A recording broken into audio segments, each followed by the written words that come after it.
This is John Dean coming at you from Nomad Happy Hour. We appreciate you guys tuning into another episode of Nomad Happy Hour. Today we have Carrie Conga with us doing an interview. I've met Carrie out here at Telephone Cove.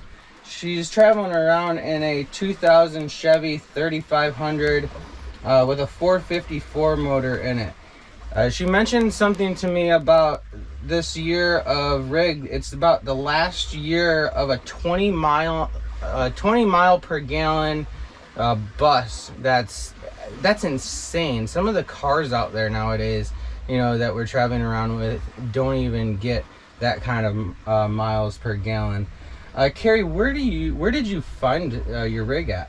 I found it in Oregon, actually. I was working at a farm, and the guys I was working with, they were just amazing and finding, like, they found this like original 1996 Suburban kind of purple blue color, like in pristine shape in a garage for $3,000. It's like, but you have to drive 3 or 4 hours for that. So I was watching these guys pick up these cars like that. So I'm like, I've been really thinking about, because I had a van at the time. I'd been in a van 2 years, and I wanted to be able to stand up. So I found one in Klamath Falls, and even though it was a pain in the ass to how to get there and I had to get a ride. Find a ride on Craigslist for like $84 just to sell my rig and buy this bus. But yeah, in Klamath Falls. So this guy had it, this older gentleman, and him and his lady friend were going to convert it, but she had to go into assisted living. So he decided to sell it, and he even had a mechanic come down here just wanting to buy this engine himself. Because It was a 454, something special about it, whatever, but so I got a deal. So yeah, that's a great find, you know, to find a rig like this. All right, we're gonna do just a quick little walkthrough of Carrie's rig. We have a sink here, countertop. Looks like she's got all of her utensils and whatnot put up on magnets. And as she mentioned before, she's running the Cubic Mini stove fireplace, and electric cooler down here, or refrigerator. And as she mentioned before, she doesn't have a bed in here, but she has a couch, which she ends up sleeping on a hammock. She's gonna show us real quick her setup for the hammock. Since she is a hiker and whatnot, she's used to staying in hammocks. Look at that, guys. I mean, so simple, so easy. Gets all of her night rest right there. You have to have the underquilt, though. You always have to have the underquilt. Underquilt inside. And she says that you have to have these in here because of why, Carrie? Anything under 70 degrees sleeping, you need, what if you didn't have your mattress in your bed? You know, it's the same thing. Right. Yeah, keep yourself comfortable, cool. I love how you have the toolbox, the Husky toolbox. Dude, I had a shed I built for my tools. I went mobile and finally get a proper toolbox. So I do have 18-volt stuff in there. And even the luxury of a TV. How much solar are you running in here, Carrie? I think it's 460. I got 460. Well, yeah, about 460. But I only use this I just use it for, like, I watch my poker videos and my TikTok. I follow Call Me Chris. So I hardly ever use. I've only used it like twice. So I use the Jackery for that. But everything else, it runs off my. That actually, I got that Jackery for in between my sale of my van and my bus. I did not want to go without having any solar at all. I just got that, and so that's kind of my backup thing. Or if somebody needs to borrow it for whatever. Yeah, I think everybody out there in the Nomad world knows about the Jackeries. Jackery is an amazing product to be working with. Yep. There's a whole bunch of other companies out there, though, that you guys can figure out which one actually works with you guys. For you guys, we got dry storage up above. So simple. Max Air fan. So simple with some bungees. We love it. Max Air fan. And then up front here we have the Kind of my kitchen area. I never decided to do anything else to this because nothing's ever fallen because it's at an angle. So it's just my kitchen. Are those the racks that they use for like transport? Yeah. Yeah, for your luggage rack. Like the luggage racks going back and forth to the So hotels here, and airport. I have a new diesel heater coming in, extra water, extra beer, just like, Diesel heaters are amazing. I can hardly wait. And then the artwork up here, did you do this yourself? Yeah, I got these pieces in Mexico, but I did the painting myself and the floor myself. Oh yeah, I need to show this floor. It looks like it's a blue epoxy. Yep. I got this color called Dragon Spit off Amazon, and I mixed it up a little bit, and then 4 coats of resin. 4 coats of resin. Holy cow, that's a lot of resin. I'm pretty proficient at it now. Do you think it would take 4 coats again? No, I just had improper drying techniques, and it has to be above 72 degrees. Otherwise, it just doesn't take well. How long have you been out on the road traveling? I've been actually nomadic since 2012. I was 5 years hiking on foot. I do, like the Appalachian Trail one year, and then I think I skipped a year, and then I did the Appalachian Trail again, and then I did the Florida Trail in 2015, and then somebody said, "Hey, Dos," that's my trail name, Uno Dos. Mm-hmm. And what are you doing for the rest of the year? And I'm like, I don't know. Want to come hike the PCT? So I was like, all right. So I did that up to California, and by that time I was mentally spent because I had done 1,300 miles on the Florida Trail. So I'd done like almost 3,000 miles by that time, and it's mentally grueling. So, and then I came out the next year and then finished it. So when you originally started hiking, other than people asking you, if you wanted to go, did you have that in mind before that? Like, you were mentioning that somebody asked you, "Hey, what are you doing this summer?" So how I originally started hiking, though, I just one day read somebody's trail journal blog. Her name was Certain. Oh my God, she was so funny. She was amazing, and she was a hammock hanger. So I hang in a hammock, as I do hang in my hammock in my bus here, and I'll show you that. So I read her trail journal blog, and I was like so enamored and like, yeah, let's do this. So I happened to have just got a windfall of like $5,000 from something, and like bought my equipment. It just went out. 3 months later, I was on the trail, and little did I know, like people like long to do this. They planned for 20 years. I'm just read a story and like, yeah, let's go do this. So that's what I did the first trail, and then and so like I was on foot for those years, and then I thought I was gonna retire in Florida, and I had this amazing apartment. I had a really good deal going in. It was just 2 miles to Daytona Beach, and right on the Indian River there, and I think it's called that.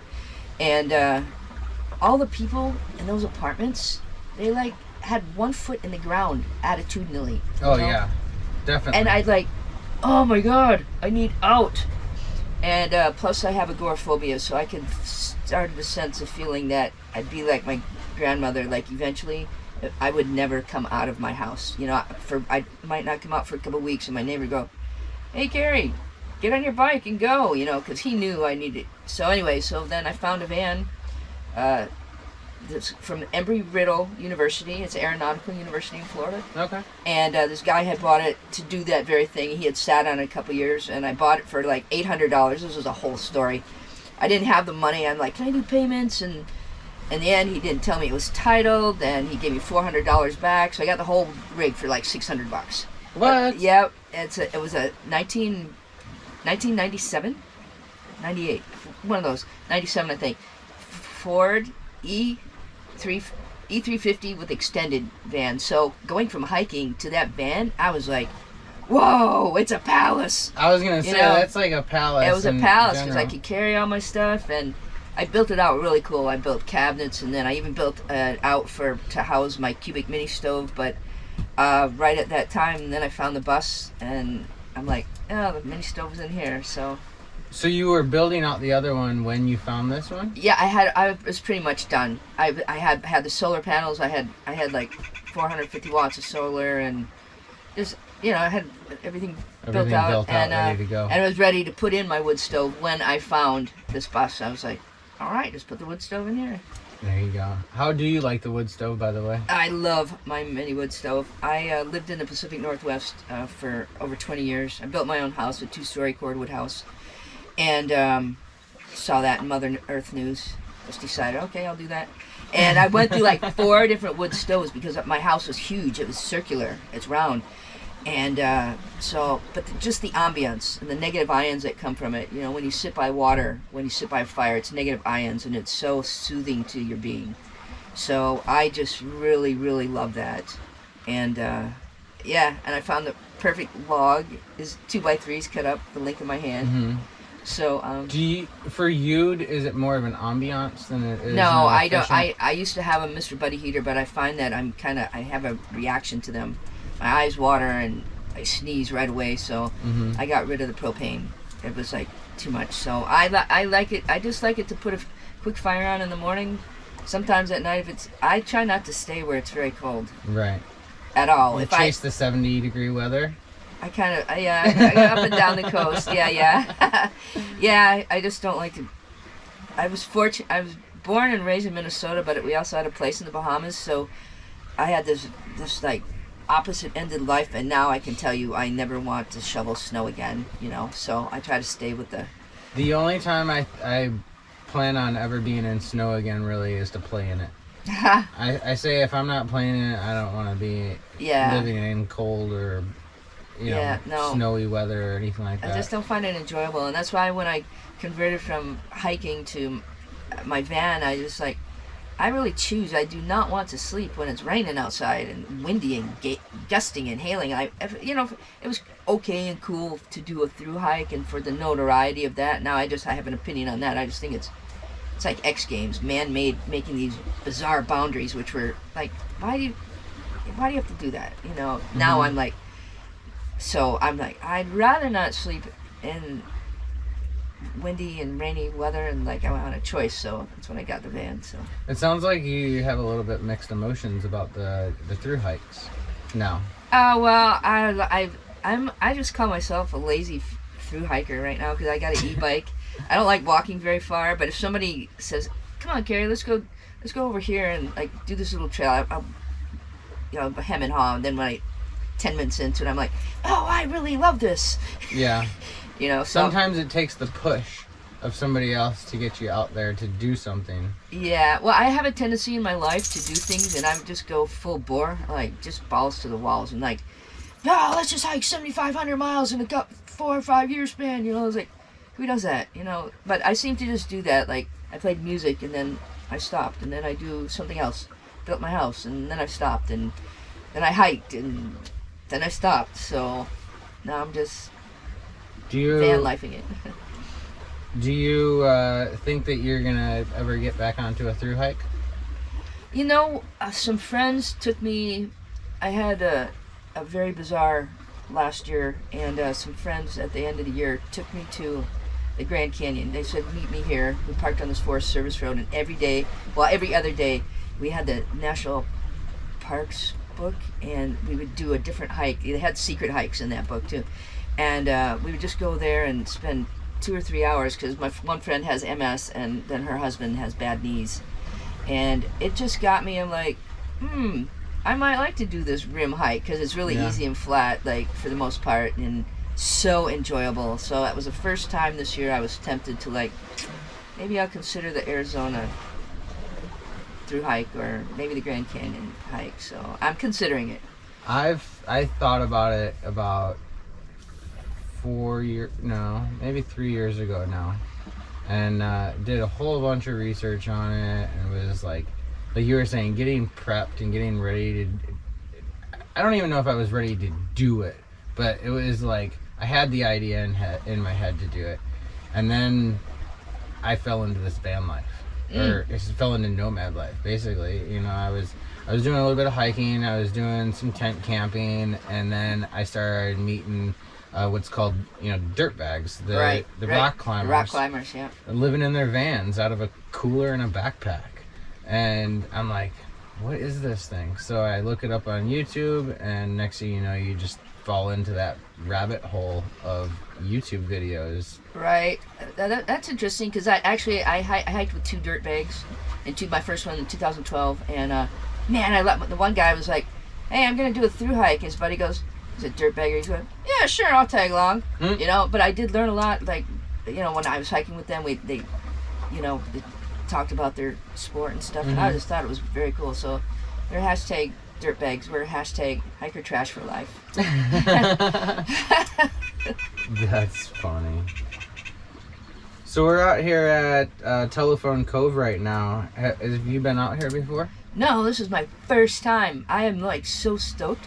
I love this place, and I was like, I'd heard it was crowded, but I was like, I don't know what's crowded, but because my agoraphobia, driving in on this road was like, you know, smoke a joint, have my creamer, and like, oh my God, please calm down, but apparently it isn't as bad as the other one from the other side. I guess there's another one on the. Oh, I don't know about. I didn't know that. This is my first time out here too. So my neighbors told me there's another part that's a 7-mile drive with way worse, but I don't know. So I don't know about that one. I'm not very good at research and stuff like that. Like, I get ideas from other people. Like, even when I was through hiking, I'd be in my hammock or their tents, and they'd be like, "All right, tomorrow there's going to be a 3,000-foot climb out of here, and then it's going to be 7.2 miles into town." You know, so everybody was screaming out the iterary. So, like, I'm very bad at it's a weakness. I just, like, if somebody else can do it for me, great, thank you so much, you know. So but anyways, I haven't been here, and I'd heard so many, you know, I heard people had a great time, and it's some nice hiking here, and it's beautiful. It's amazing. Yeah, we went for a hike in this cliffside right behind us over here 2 days ago, and holy cow, I mean, it's beautiful back there. Going through the washes and going through the canyons, and I'll check it out.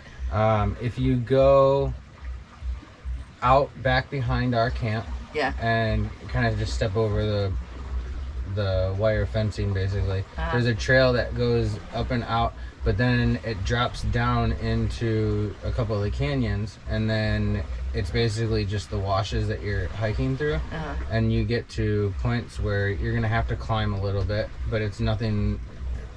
A couple of them would be a little bit easier if you had ropes and stuff like that, but there's definitely ways to get through it.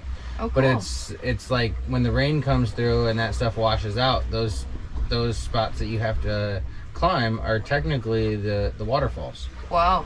So that's technically what you're climbing up. I'll have to check it out. You know, it was about a 2-hour hike to get all the way around, and then it pops out right at about the bathrooms up here on the corner. Oh, very cool. I'll have to check it out. Yeah, I had heard there were coyotes out here, and I had the great pleasure of one crossing the road in front of me at like 9 in the morning when I was driving in here. I just noticed because he was grayer than the landscape behind it, and he was going across the road. So it was kind of odd to see him, but I was like, saw one. It was pretty good size. I've noticed out here that it's not even at like sunrise or sunset. They'll be out here all day long. Yeah. We had one come up to our camp yesterday, and one of the dogs chased it out, and it was like it walked right up to the front of one of our rigs. Whoa. So now we have the dogs on leash pretty much at all times, and just watch out for the little ones, because the coyotes will just snag them up. Yeah. Wow, good to know. Woo.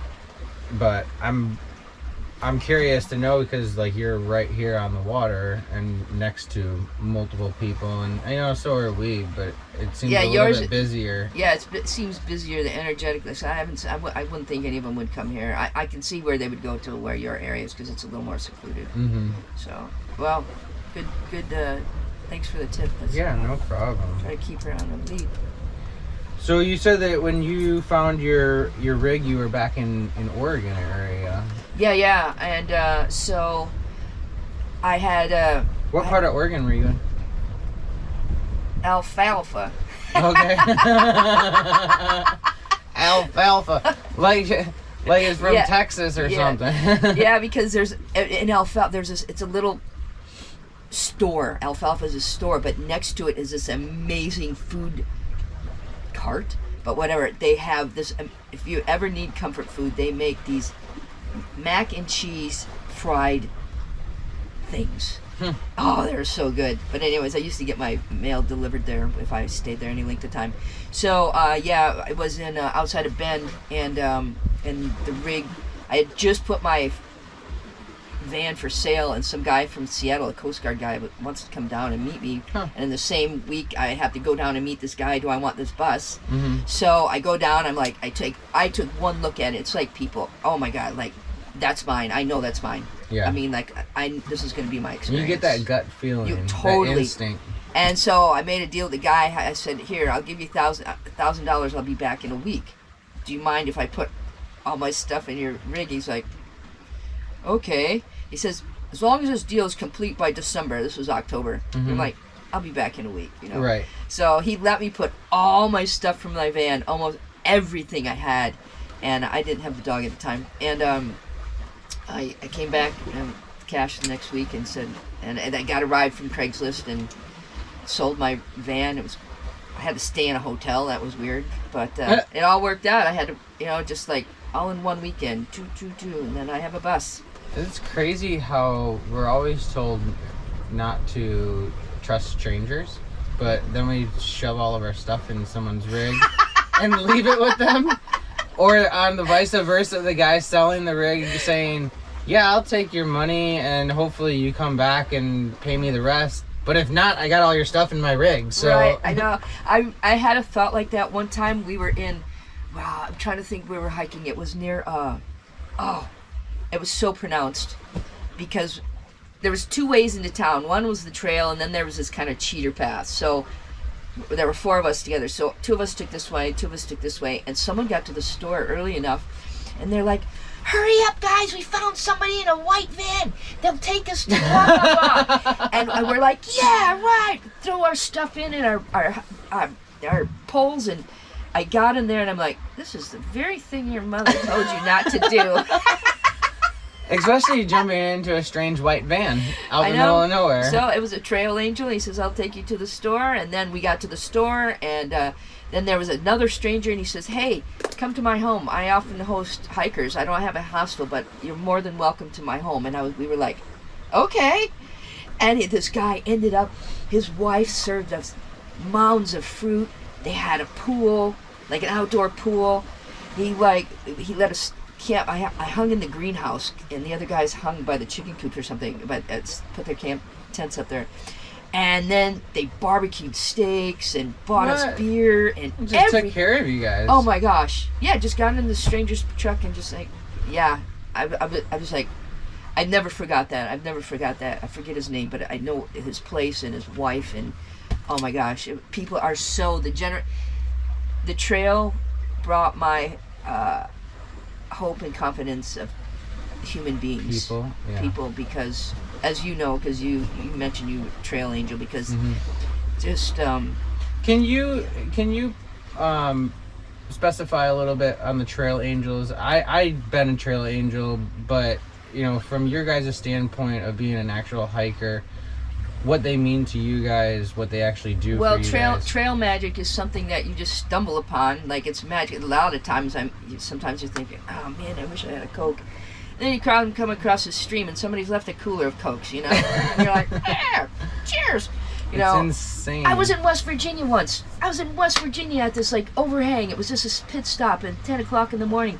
This guy comes up, he's obviously a runner, long distance runner, and a biker.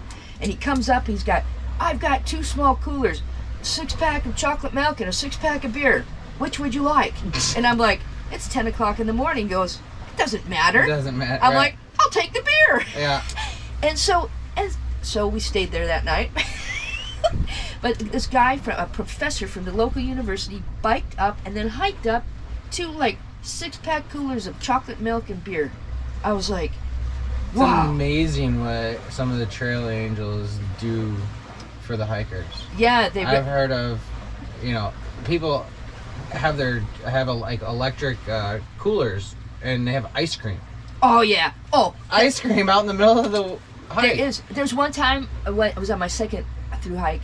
I was coming into Delaware Water Gap, and all of a sudden there was tables. I'm talking regular brown tables, but they had cakes and and fruit and beer and burgers and everything imaginable, and it was a feast put on for the hike by mental health.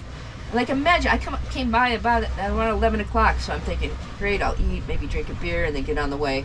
And like 5 beers later, and I'm like, I'm not going anywhere. Have my full fill, eat a little more, and I decide, I'm like, I take 2 beers with me in my pack. Yeah, I'm going to get a couple miles in. It's the only two times I've ever done I will never drink again hiking. But anyway, so get down, and I'm thinking, when you're drinking, you think you clock like 10 miles, and it's like you 2. wake it's 2. It's freaking 2. I wake up the next morning, and you're not supposed to do this. It's trail etiquette. You're never supposed to sleep in the trail. But I was like hammered, and then I was just like, man, nobody's coming. It's dark, blah blah blah. Like, meaning on the physical trail? On the physical trail. I laid down on the trail. I kind of got a wide spot, and because I didn't even put my hammock up. The next morning, I wake up, and I sit up, and like, there's this shrub right behind me, and there's 3 bears. Like, eating blueberries right off, and I'm like, good morning, guys. Good morning. Yeah, because you learn, and I got my pack on and walked off. But you have to learn, just like I learned diving in the Bahamas, there's a thing you learn to control that fear. Because if you don't, because then they smell that fear. Mm-hmm. So if you just be with a bear like you be with a dog, or a little cat or whatever. Yeah. Same with sharks. You can't go in there with I learned how to dive with a Hawaiian sling, and it's like a slingshot but with a spear, and they can smell that. You mm-hmm. learn real fast not to put that out there. So yeah. Yeah, they say not to show your fear. Sometimes it's a little bit harder. There was one time. It's practice. It's practice and constant mm-hmm. practice, and I think living in this kind of environment gives us.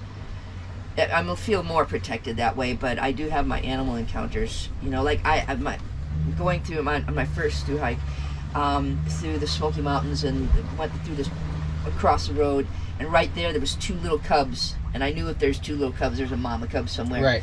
Mama bear, I meant. So in my head, I was like snapping pictures, and I put this picture out like, I'm a mother too. Like, I just want to take cute pictures of your babies. I'm gonna give you wide berth. I gave her that wide berth thing in my thoughts, and she just let me take pictures, come right up, and then I just walked right on.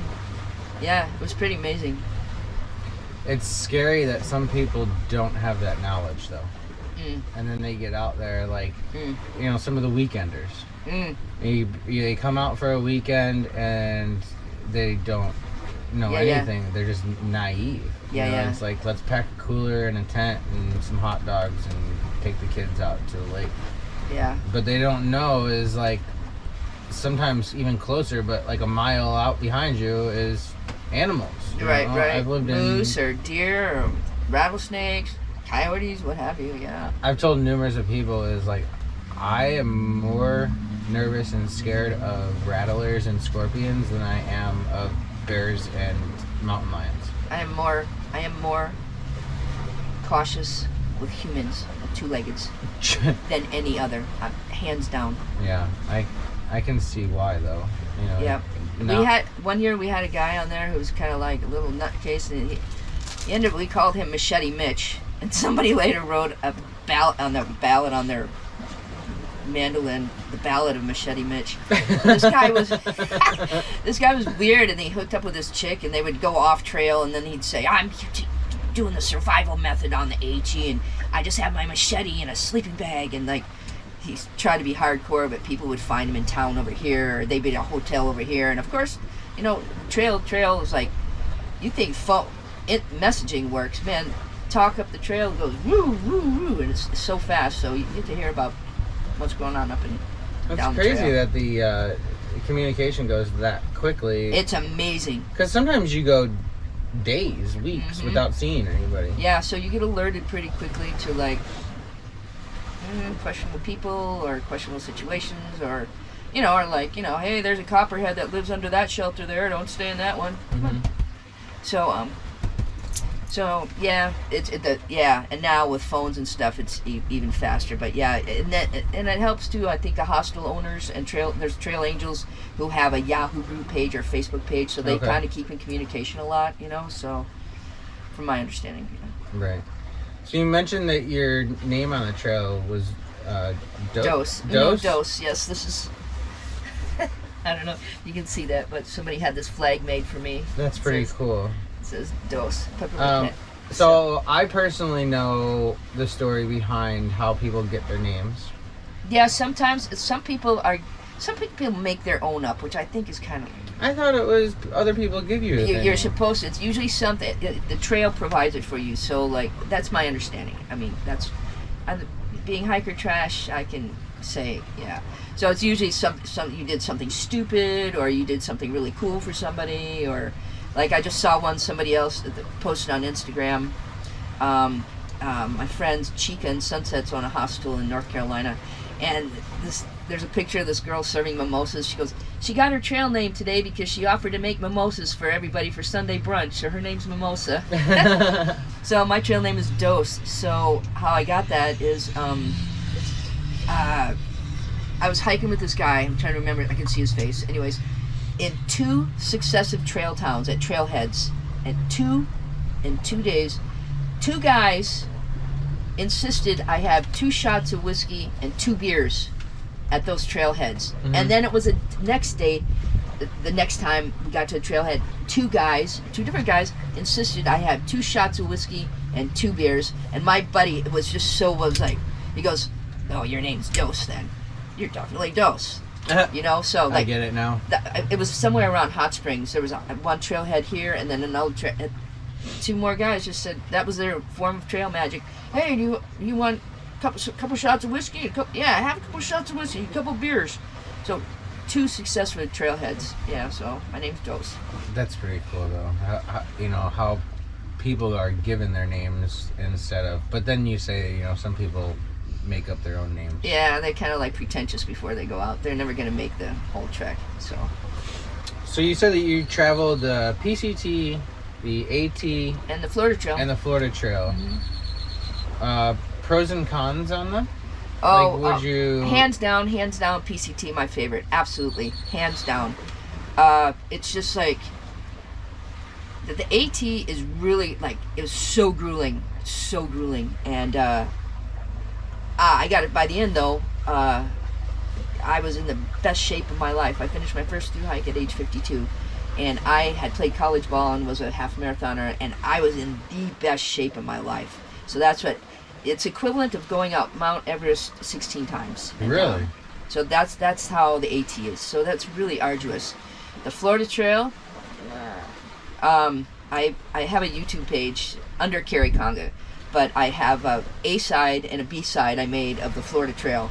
And one is what the Chamber of Commerce would want you to have the Florida Trail be like. And I personally started in Key West, but it actually doesn't start until Big Cypress. Okay. And Big Cypress, and it's like 18 miles, and it's 30 miles of swamp. So it was awful. But anyway, so like I have an A side. The side you would show the Chamber of Commerce. The other side is like, here's all. It was freezing so many nights. It was so cold. It was under 32, and then it was hotter than Hades, and then the bugs, and then it was flat rock, and then there was road walking. Effing road walking. Ugh. Like, I hate that. It's just you would rather walk a trail than... Oh my God, but there's sections of the Florida Trail that aren't, like, complete. They're working on land acquisitions or permissions or whatever they do. And, yeah, so definitely if you want to bike and hike with your best friend and kind of leapfrog with your bikes and your cars, yeah, I'd suggest that for the Florida Trail.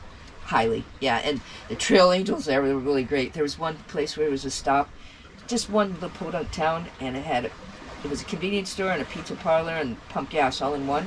And we're sitting out there, me and Irish, what's his name? Irish Charm. And you could tell a hiker, they don't really look like homeless. You can tell by their poles and their shoes. Mm-hmm. And but this lady thought we were so proud. They're like, here's a $20 bill. Can I buy you pizza too? We're like, I don't really need the money, but I'll take the pizza. Right. Take that 20 and put it towards the pizza and let us eat. Yeah. So yeah, but PCT, it was my favorite. But some of the long water hauls carrying 6 and 7 liters in one day was just like, bullshit. But it was really beautiful, and the girl I hiked with, oddly enough, with 9 people for 703 miles to the first Kennedy Meadows. It was the most. I had this. I don't know how we clicked. It's this huge group, and it was so great. And one of the girls had an aunt who had a nice play in Big Bear Lake, and it was her cabin. Yeah. Oh my God! It was a mansion. It was a mansion. frame. It had a jacuzzi in it. We each got our own room and laundry. We stayed there for 4 or 5 days.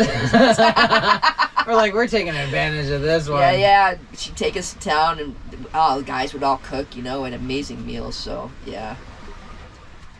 So I've been told out on the trails is that people get cravings for foods that they don't get. What were some of the cravings that you would get out Mostly steak and greens. Yeah. Greens, like, get me greens, like spinach, lettuce, like, and steak. I don't know, because I was a vegan for 7 years and then had a bizarre experience. Like I said, I do things just like all at once. And then I just said, after everything in moderation. So, and I also think it's a little pretentious to try to walk a trail and just think, I'm going to do it, I'm vegan. If you're going to provide trail magic, I can't eat that, I'm like, right. Like, come on, just go with the flow given. Kind of it. This is my thing, but maybe people have maybe intolerances, and I can understand that. But yeah, steak and greens.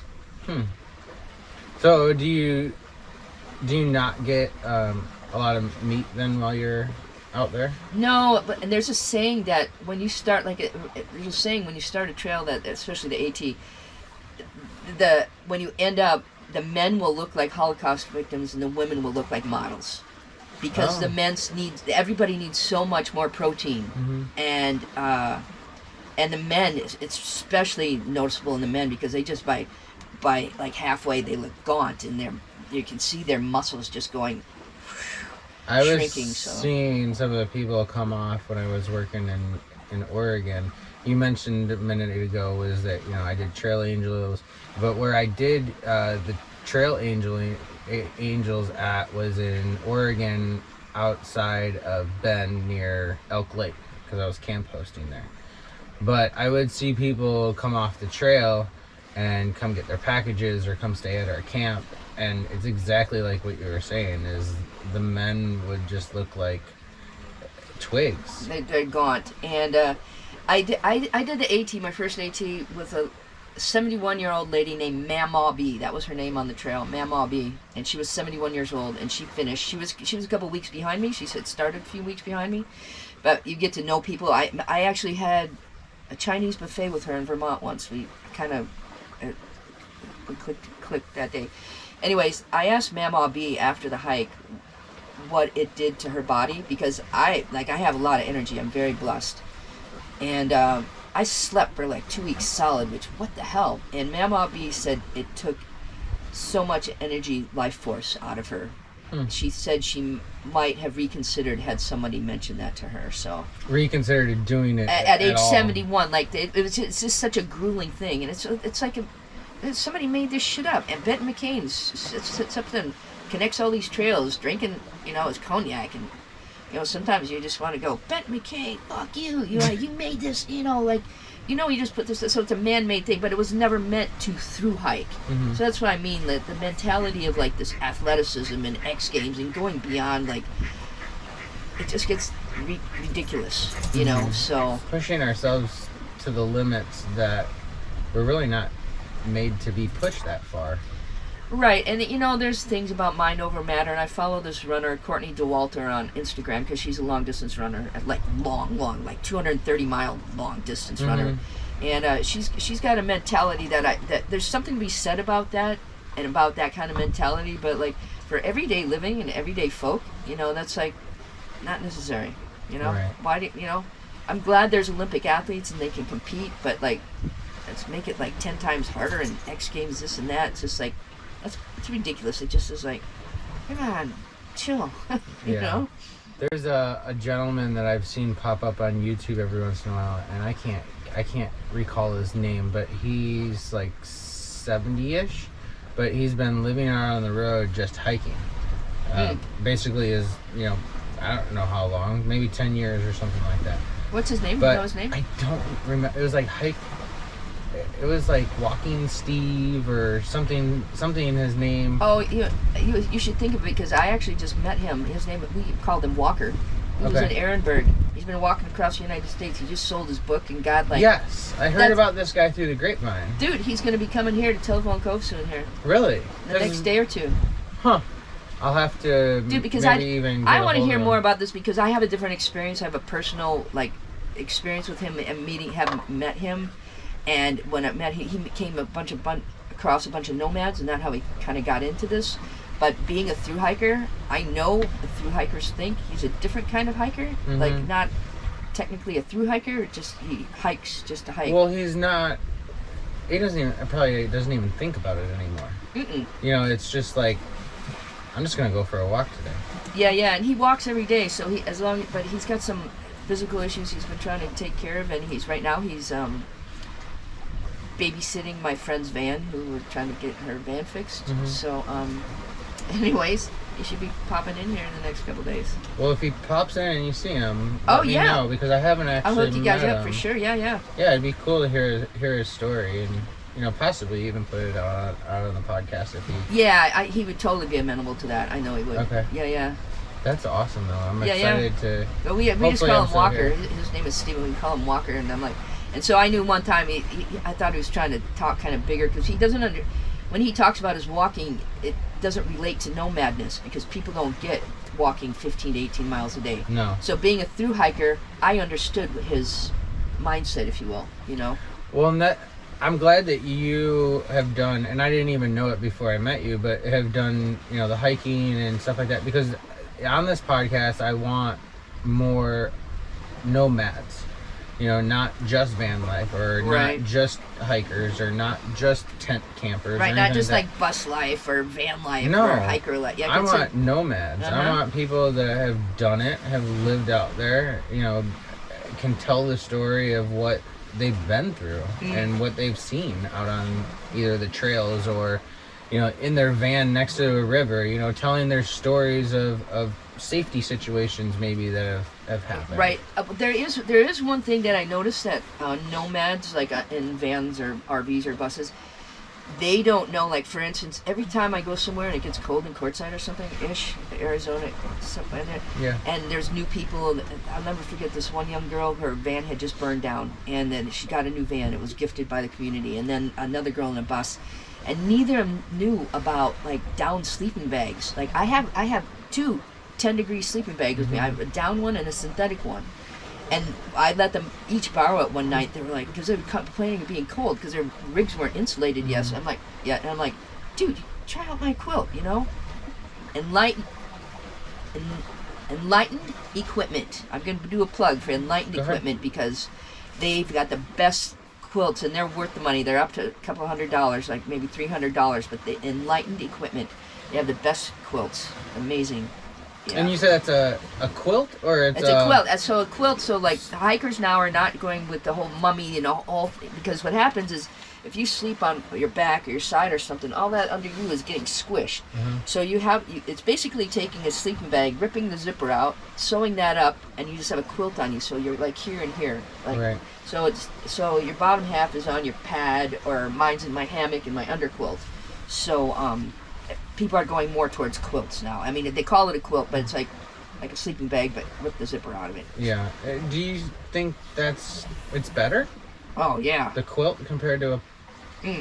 Hell yeah. Really? Yeah. You would just think, like, being in like a mummy bag, it would capture your heat.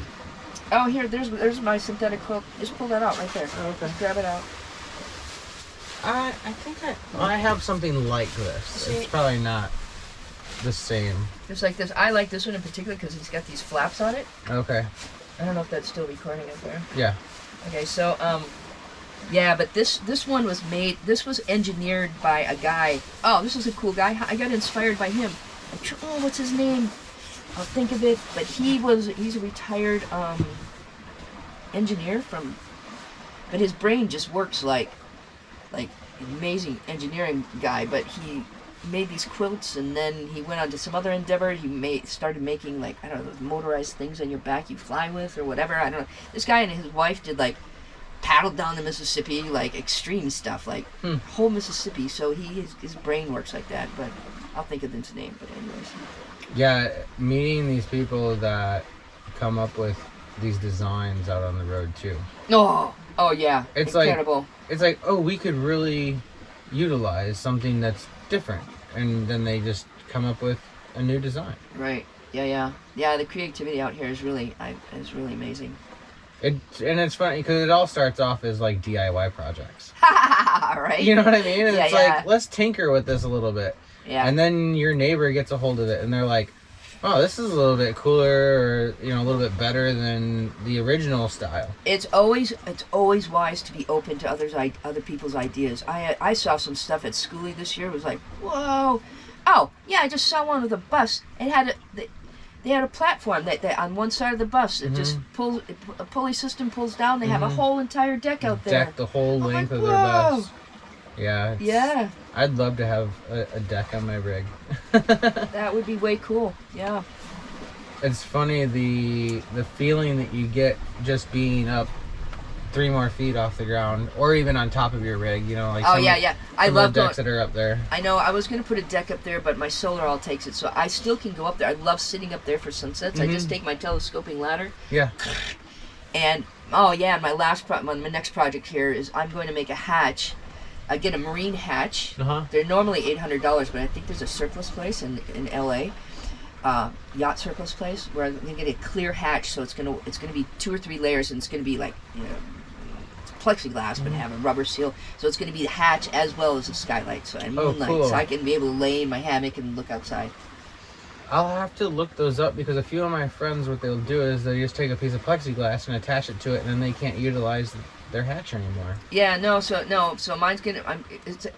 I've seen them. They're like double layers, and then they come in a smoky kind of color. I don't want it clear. I want it smoky because it would be way too hot. So yeah, I'm so looking forward to doing that. Yeah.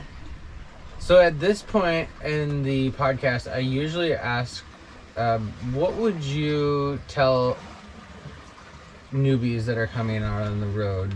Like, what would be some suggestions that you would give people that are just starting, even hiking life, nomad life, being out on the road, living outside the sticks and bricks, outside the 9 and 5 life? I think research is essential. I mean, for 3 months prior to my AT hike, oh my God, that's why I become a gearhead, Research. So, and I know a lot of people do that through YouTube or YouTube channels, like, I got to learn about solar, or I got to learn about Will Prowse, by the way. Plug for Will Prowse. Anyways, solar, research your solar. But also, too, you have to research, and then the second thing is you can't think that you're going to know everything, what you're going to want, unless you start living it. So live simply and build as you go, because I know so many people who get, like, let's say they get an RV, within 2 months they're like going, I don't like that layout there. Oh, what the hell is that? So give yourself time to like grow with the vehicle, because your vehicle, like I think there's a synergy, if you ask me. But you kind of know if something's off, in it, or it'll tell you whatever, and make sure your weight and balance. And like with my van, I did that. Like I started building up and more, and then it got claustrophobic, and I'm like, take that last box off. Yep. So let's back up a little bit. Take that last piece out, and we'll be comfortable. So research and live in it, so you can feel what works for you, because not everybody's the same. No. Well, and to touch on that, like that's why our rigs are built for us. All right. Like some people, they want a full-size bed. For instance, you have a couch in yours, and you said you sleep in. I sleep in a hammock. I pull out my hammock because I've been sleeping in a hammock since 2012. Even in my apartment, I had a hammock. I don't sleep in a bed anymore. No. It's just like I used to belong to the Hammock Forums, hammockforums.net. If anybody wants to know anything and everything about hammocks, and there's certain degrees and angles you use, and I have a hammock hang calculator. It's an app. Really? Yep. I've never heard of that. Yeah. So you in the calculator, you sit where you might be like, this is a comfortable seat height for me. So yours is going to be a little higher than mine. So then you calculate how long your hammock is, and then it will tell you where to place it on the wall, because it has to be at a 30-degree hang. Is the ultimate hang. So it's a hammock hang calculator. Yeah.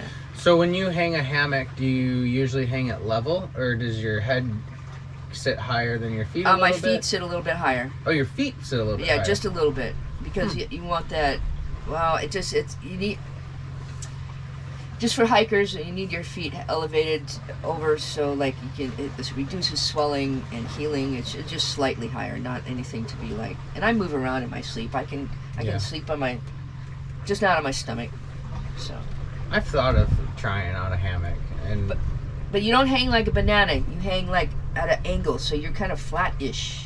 Oh, really? Like a little bit. Because a lot of people, they'll hang it like a banana. Like if you're, recreational people. But so if you're sleeping in it, you get it. So now they're making Dutchware. My friend Dutchware, he makes hammocks. They usually conventional are 10-foot, but people who are like 6'3" need 11-foot hammocks. Mm-hmm. So, and then you get that 30-degree hang, and then you hang at a slight, not a complete like perpendicular, but like at a slight angle.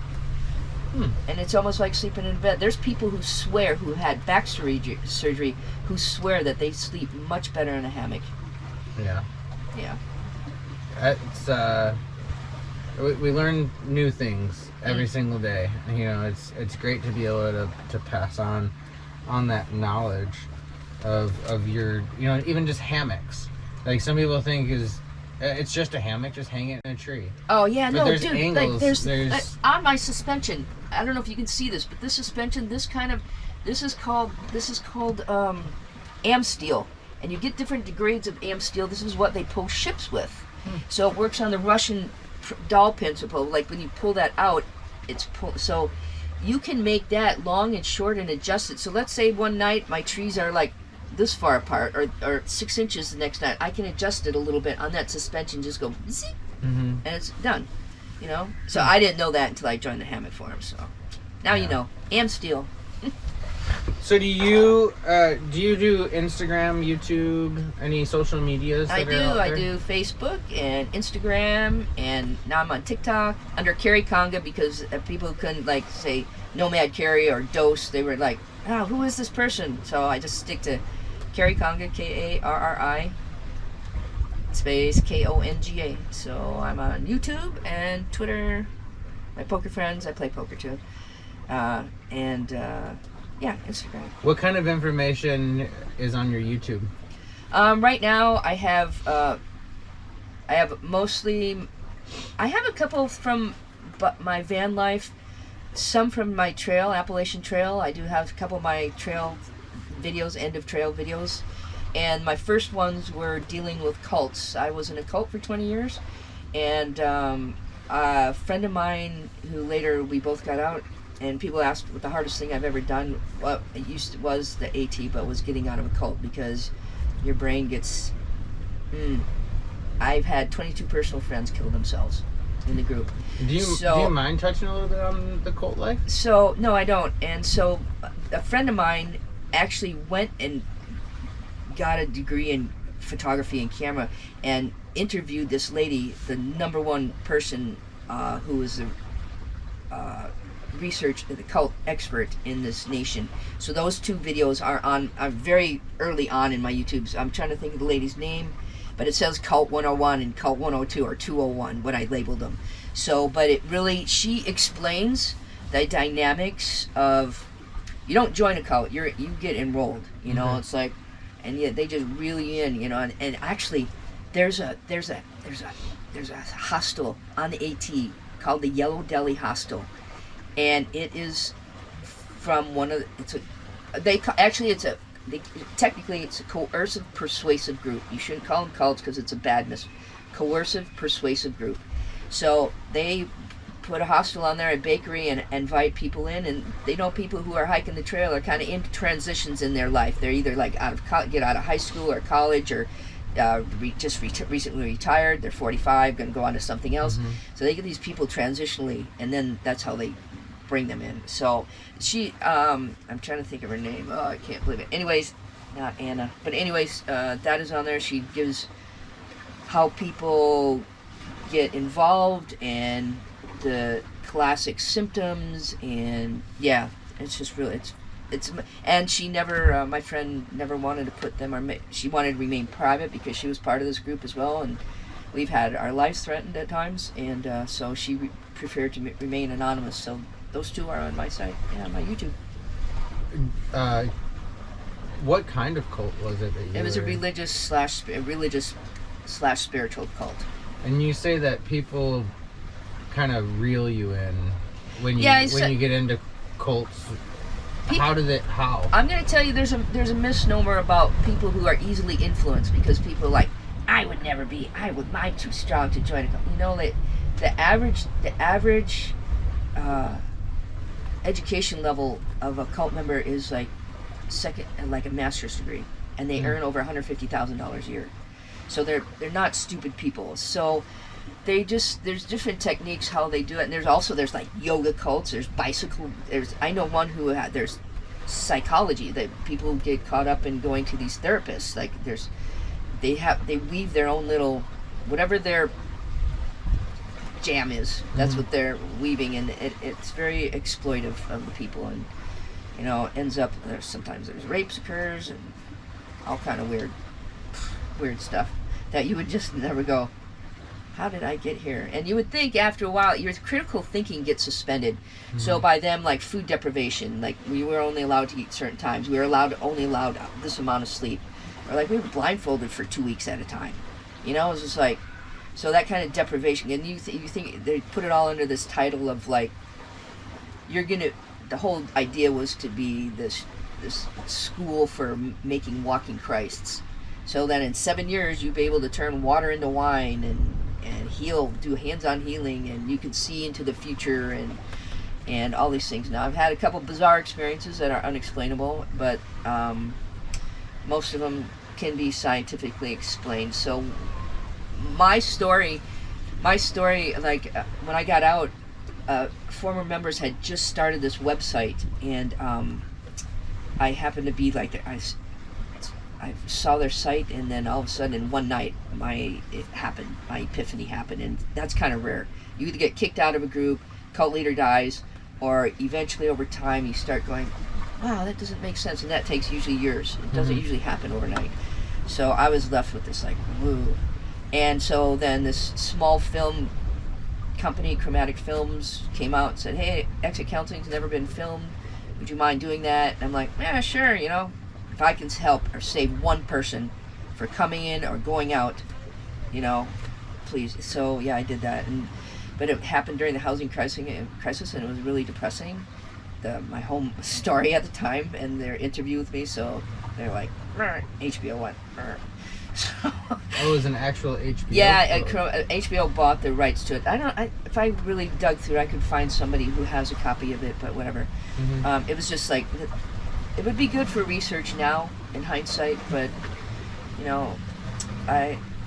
anyways. Do you know if that cult is still going on these days? Yeah, it is. My ex, who's there, is like the major teacher there and travels all over the world. Romania and Japan and Thailand are where she's going. Yeah, so don't raise my advice, don't raise a kid in a cult. Don't raise a kid in a cult. Right, yeah, so if you think about all these kids who come out of, like, their parents are in the FLDS, former if you church. Raised a kid in a cult, though, are they really ever going to come out? Yeah, what's really interesting, that was my first question to the exit counselor during my interview with the filming, was how has this damaged my kid? And he said, usually they figure it out by the time they're 13 or 14, and then they're like, mom, dad, whatever. But I will tell you, there's this lady named Janja Lilic, Janja Lilic. Her and Madeline, I'll think of her name, are the foremost experts on coercive persuasive cults. And I am telling you, the children are damaged. I know people I met this year, Nomads, who lived in Mesquite. So when the boys who were kicked out of the FLDS or the Mormon, they have no real life skills. So they end up drug addicts or drinking and have no life skills. And the same as any kids, any beings who are raised in a cult. So my son has had to really endure a lot, and he has made it through, and he's of his group, I'm gonna maybe 18 or 20 kids, maybe 2 or 3 of them are successful or doing something. The rest of them are just, they're having drug problems, alcohol problems, just, yeah. So I got to give it to my son for hammering through that. So yeah, he's now a fireman in Bellingham. So he's Washington. one of the successful ones. He is. Yeah. Good. Yeah. That's good to hear. Yep. And he got out by doing long distance running. His he had happened just like mine coming out of my cult was my first through hike. I later figured out, and when you'll see in my video on there, I realized that it was a healing process for me, and I didn't know that the first guy who hiked the Appalachian Trail through hike, he was wanting to walk off the war. Oh, I forget his name right off the top of my head. I should know it, but he was walking off the effects of war, and much of my hiking was walking off the effects of the. And group. that guy, he was the first person to. Yeah, I'm trying to think of his name. it? Hike it through hike. It was in 1936, and then there's a lady who did it. What's her name? Grandma. I forget her name. She did it 6 times. She was in an abusive relationship, and she had all these kids, and her husband, whatever. Ma'am, I'm trying to think of her grandma. What is her name? Her tennis shoes. She hiked it in a backpack, and a shower curtain for her tent, her sleeping mat, and Keds. And her tennis shoes are in Damascus at the outfitters there. Oh, really? Yeah, everybody sends her. I forget how. Is it like a museum? There, it's a little. Just her shoes are there in this this little box. Grandma, I'm thinking. I'll think of her name. I forget it. Earl Schaefer. Earl Schaefer is the first one who did the AT as a through hike, as a noted through hike from Georgia to Maine. And when was this? Do you remember? I'm thinking in the. I should know this, but I forget. But it was the year I did it was 2,189 miles. Okay. So it's roughly 2,200 miles. Every year it goes up a little bit. Every year is a little different. So they have to maintenance or hurricane blows through or whatever. Yeah. The maintenance on those trails, there's a lot of people that maintain those trails now, isn't there? Right, it's not just a natural trail. No. What I really noticed, like on the Florida Trail, every Florida Trail has chapters, and they're very proud of their maintenance crews and their weekends, and that we have the most proficient trail maintainers. And I have come across several trail maintenance crews on the AT and the Florida Trail. And I sit and interview them and make little video things of them and just thank them for their work, and it's endless because that route over there, or that rock over there, or that bridge fell over there, or, And then they have to move it, cut it out of there. So I'm a big proponent of hashtag Florida Trail Association, hashtag FTA, hashtag PCT, hashtag Appalachian Trail. Absolutely, because it's the maintainers and however they run the offices, and say what you say about them, but God bless trail maintainers. Is there a negative thought from people that go from through hiking compared to the ones that do it in pieces? There's this joke. So you can always tell a weekender from a section hiker to a through hiker. So let's say somebody drops an M&M or Skittles on the ground. The day hiker will go by and go, oh, it's dirty. The section hiker will come by and go, oh, The through hiker will come by and go, oh my God, eat half of it, and then savor it and eat the other half, and then come to the fire at night and go, guess what I found today? An M&M.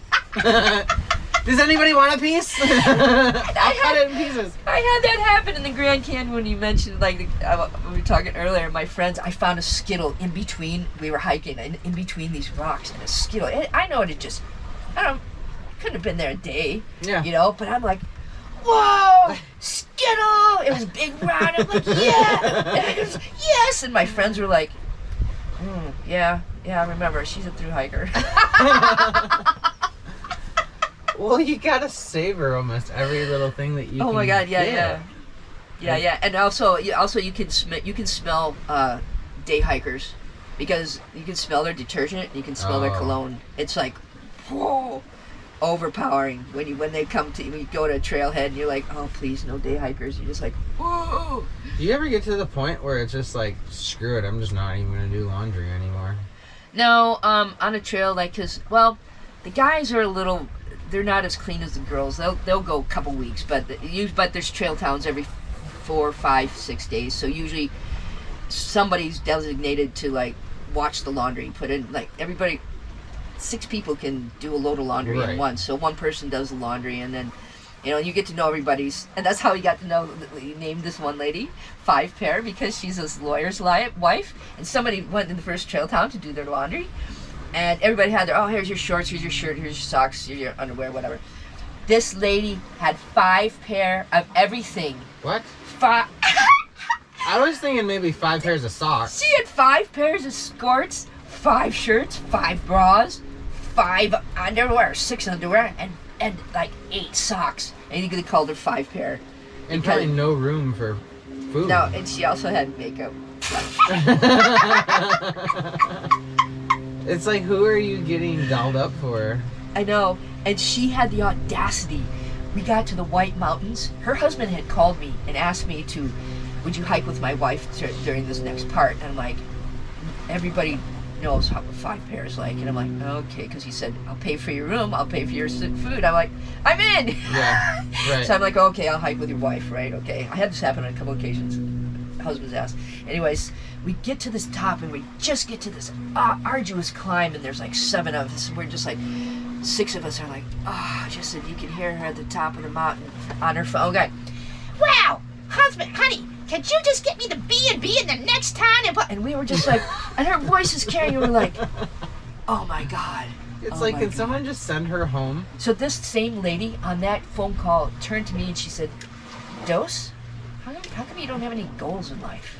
How come you don't reach, go for, I was so incensed. I'm like, lady, I've just come the same 2,000 miles. We only have another 100 something to go. Mm-hmm. How do you not think that I'm not goal oriented? It just looks different than yours. It manifests very differently. My goal is to end this, or to finish this trail. My goal is to finish the trail, and like you can't, barring injury or getting sat on by a bear, which somebody had happen. They got sat on by a bear. How the hell do you do that? So they were in this tent. There was 3 of them, and one guy thought he heard rustling. And so he unzipped it. I don't know what this total, they were all together, how it was. But anyways, he unzipped it and he ran, and the bear, it startled and ended up falling and sitting on his girlfriend's head. And I'm like, wow, she's kind of lucky she wasn't like, whew, Yeah, right. So, oh my God. Yeah. Especially if that bear was like, was oh my Smoky God, Mountains. There's a human under me. Right, I'm gonna just freak out. Yeah. There was this one story. We were in a hostel. It was on my second. I was on the PCT, and we made the odd choice of, instead we met these people on horseback, and they're like, "Hey, we have this cabin over here. Just take a right at this road here, and we have champagne in the fridge, and you can stay there, and you can have a shower." And we're like, "Oh yeah!" We get to the crossing. This guy comes up on a quad and goes, "Hey, come on! I'll take you to Mama Peyote's place." We're like. On a quad, we got a house, we got a shower and everything, blah, blah. We're like, what do we do? So we're like, okay, we'll take the quad. So I was first to go, and I took pictures of Deirdre and came on, and we go get into the 18-wheeler, and you look at this single-wide redneck piece of shit trailer, and this huge door is like, and we're like, what the hell? They're like, oh yeah, bear broke into our house last week, came in there and took a shit on our bed and ate our food. We're like, yeah, we made that choice to go to Mama Peyote's. But Did you leave very quickly too? We tried, but a weather system moved in. Mm-hmm. But the guy, we did get the guy to do a 100-mile beer run on his quad. He went to go buy us beer. They promised us anything, so it's 48 miles one way, 48. They brought us 24-pack of beer. Oh yeah. It was like nuts. Yeah, we're like, whoa, we should have gone for the champagne. In those situations, though, how do you weigh out the safety measures? Yeah, that's why I was glad I was with Deirdre and came on, and we're like, this is okay, and we're 3 together, and like blah blah blah. I don't know why we chose that day. It was just like, and they were clearly just rednecks trying to make it to the next, first of the month or whatever. I don't know what the hell else they do, but yeah, try to take hikers in for $20 or $25 a night, and then they had the worst. Oh my God, their pizza. Oh my God. Tortilla, probably with cheese on it. Yeah, that was. Oh my God, I think we had to stay 2 nights there, and I begged them. I'm like, next day we're out of here. We are out of here. I don't care if it's raining, I don't care. Yeah, snowing, whatever it is, we're out. Yeah. Have you got into any? Yes, one bad safety. One close situation. There was on my first through hike, and there was a hostel at a church, and there was 4 or 5 of us together, and we got to the hostel, and it was a hikers hostel because a bike path went through there. So I showered and went to town. Now my town shorts I'm pretty modest, so my town shorts are kind of short, but they just like runner shorts. Mm-hmm. And I was in my flip-flops and my town t-shirt and my town shorts, and that was it. And I was walking, it was on a Sunday, and I was walking to the post office to see what time it opened so I could get there. And because I usually leave on the trail, I'm on the trail by 6:30. 8:30 is like, late, Mm-hmm. So I feel behind the 8 ball. So anyways, I was walking there, and this guy comes up in this like really sleek, big Ford double cab, and like seemed kind of like, okay, he's got money, whatever. Or he says, yeah, I'm so-and-so, Mr. Muzak. He spelled his name out for me. He says, I belong to the church and blah, blah, blah in the town. Let me take you, I'll show you where you just came down from and where you're going to go tomorrow. I'm like, sure, he's just going to bring me for a ride around the mountain, blah, blah, blah. I don't know, he's about 65 years old, I'd say. Kind of larger guy, 6'3", gray hair. Anyway, first thing I noticed is this 18-pack behind his seat. I'm like, oh, fuck me. I'm like, oh my God. I'm like, okay, all right. So 1 bear's out, and he's on his 2nd bear. So then he starts driving, and then he starts, trying to put his hand over on my leg, Right. And I'm like, you can't do that. My husband's back at the hostel. Oh, your husband? Yeah, my husband's back at the hostel. You can't. Well, come on, let me give me a little. I'm like, no. And meanwhile, I'm in my flip-flops in these short shorts, right, going 25 miles an hour up this mountain, and my last resort in my head is like going, I could jump if I would open the door and jump. I would, road rash, whatever. Then we come around the corner, and there's a sheriff, and he's like, hey, sheriff, and he slows down, and hi, they're buds, obviously, and puts his beer down, and I could really, there was a really fine line, a very fine line I had to ride of like, kind of giving him what he wants, but not giving him what he wants, and keeping my boundary, but not like being taken. So I'm like, so finally at one point I said, please take me home now. Mm-hmm. I couldn't say it too forcefully. It was just the most bizarre situation. No, because then he gets defensive. Right, exactly. So I had to ride that line and like, please take me home. Right, please take a right. And he was like, I'm like, my husband isn't gonna like this at all. And so he's like, so I kind of like tried to change the conversation, make it a little light. And he says, we get to the church, and I'm just about to get out. He says, well, can you just give me a little kiss? Come on. I'm like, I'll tell you what. Let me open the door. Can you give me 2 beers, and I'll give you a kiss? And he's like, well, okay. So he turns around in the back, goes to drink this, gives me the beers, and I slammed the door. And I was so incensed. And the pastor of the church came by later that night, about 5:30 after we had dinner, and says, is everything okay, blah, blah, blah. And everybody, meantime, there's a journal in every shelter, and I'm like, I wrote out that whole story. I'm like, beware of this guy, his name is this, And the pastor came around, and I was with Lori Bob at the time, and anyways, it's another story, redneck wannabe thru hiker, anyways. So, and I couldn't contain my rage any longer, and I'm like, no, this guy, this person that goes to your church is Mr. Muzak, blah blah, and the blue. This is what happened, and he tried to put his hands on me and tried, it was just like, they're like, well, would you like us to file a report? And right then I could see, as a good old boys, the whole little circuit. Mm-hmm. And I'm like, nope, they were all together, right? I'm like, nope, it's all good. And in my trail journal blog, I forgot, because I wrote about that experience, and my son read that. Mm-hmm. And I didn't realize, I didn't think about that. He was very concerned. always wanted to check in a little bit more after that. And after that, my mother started following me too. I was like, because she's not, yeah, so now I just try to follow the gut a little bit better. Yeah, I felt lucky. It sounds like it. You know, yeah, you never know what's going to come from any situation. It's the two-leggeds. True that. We mentioned that before about, you know, the animals and worried more about the two-legged. I can read an animal. I know it's, and I'm going to send them a message. I'm not here to harm you. I can read an animal. But when you try to read humans and then they have ulterior motives that aren't on the face, yeah.